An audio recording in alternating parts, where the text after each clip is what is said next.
Nežinau ar sakyt vietą, bet vieta įspūdinga. Tiesiai į upę, tiesiai į Gargždų visų švenčių susitikimų vietą ir realiai su jau įrengtu namu. Žolytė pakeliui, apie 11 arų, dar neribotas kiekis žemės iki pat upės.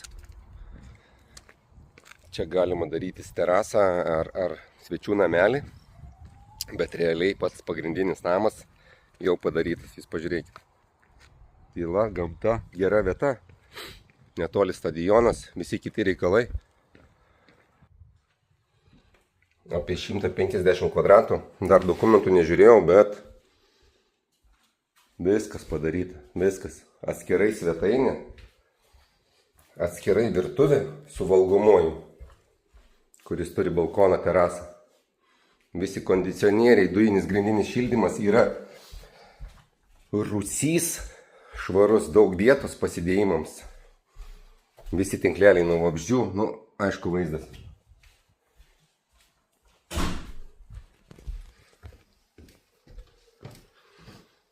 Tai per daug aukštus ir rūsys, tai antram aukšte yra dar pagrindinis miegamas, sanmazgas, pagalbinė patalpa, kitas miegamas. Na ir vaizdas.